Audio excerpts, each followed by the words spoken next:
Hey y'all, conservative brother Daily here, bringing you another uh, black conservative face trapped in a woke ass place, spreading common sense in a nonsense world.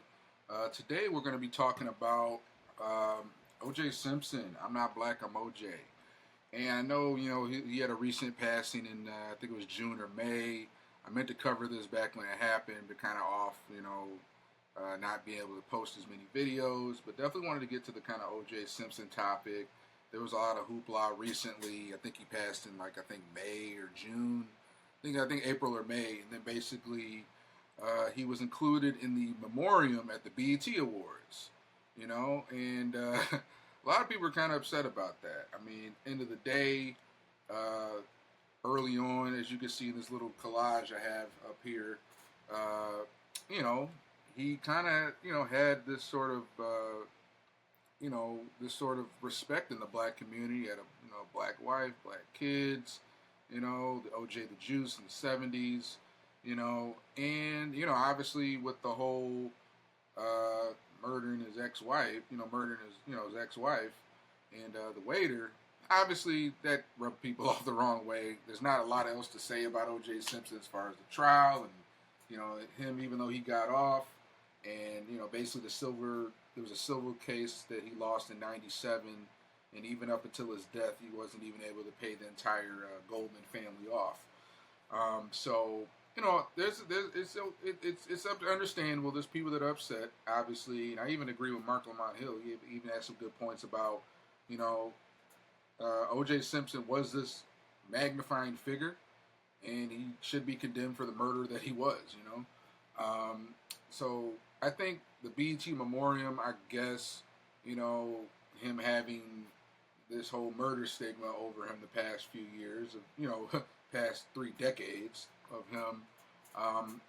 People at the BET Awards being upset, but how do you at the same time the music, the hip hop culture, it it pretty much it glorifies killing black men, killing other black men, demeaning women, all types of debauchery that's led to a lot of black fatherlessness, a lot of gang activity, a lot of kind of hardship in the black community, including black people that are killed.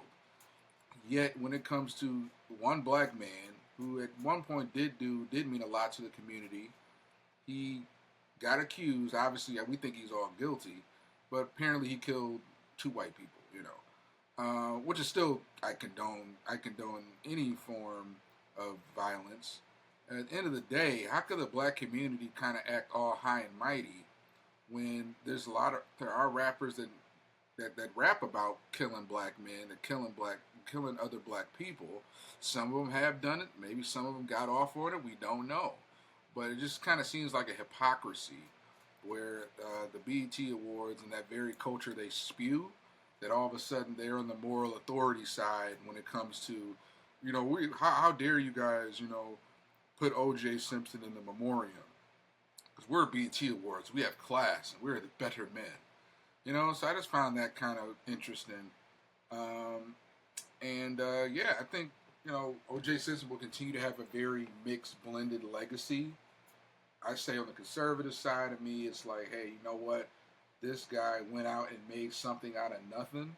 I'm sure he came from a pretty rough background. I'm not sure if he had a single parent situation going on, but yeah, he built himself into something. This figure through the 20s and 30s had him a nice black wife and two kids.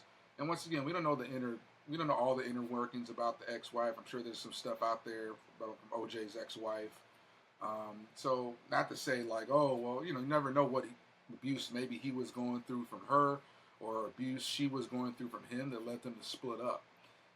But it is a very different, cool. It's a spectrum to see like, him going from, you know, Foxy Brown to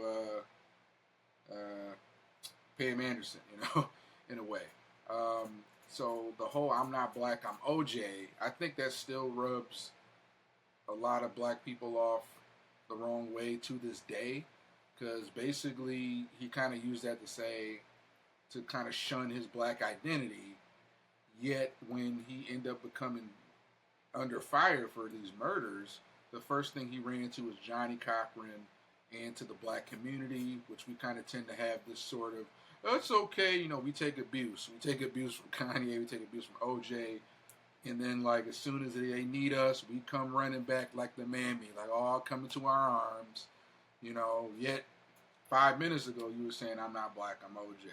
So it's weird because there is a uncomfy truth to that, to where there has to be a point where you go through life adversity and trying to build something out of yourself. You can't go through life identifying as the black victim. You can maybe identify as black, but using your blackness as, oh, I'm a victim, that's why I can't do anything. So I think what he's trying to say is that I'm not black, I'm OJ, I'm more than just my skin color. That's kind of what he was saying initially. I know Jay-Z in his Rule 44 album, he kind of bashed him on that. So I think that's kind of at the heart what he was saying, you know, as a person. And then like, not that I'm gonna delete being black altogether, because you know it does look pretty bad when all of a sudden you are looking to pander to the black community, like, oh, look at me, they're attacking the black man, you know, when you're accused of these horrific crimes. So very complicated, very complex legacy that OJ is going to leave. I'm sure I'll have some more thoughts on it. Maybe I'll do another video. But I just wanted to kind of give these initial thoughts, even though it's about 3-4 months since he passed. Didn't have a chance to comment on this when he first passed. I definitely wanted to give my 2 cents on that. Once again, rest in peace, OJ the Juice. Very complicated legacy. You either feel one way or another about it. But at the end of the day, it's the past is the past. I'm not black. I'm OJ the Juice. So I'll talk to you guys next time on Conservative Brother Daily. I want to bring you these videos more daily-ish, or at least every other day. And I will talk to you guys next time.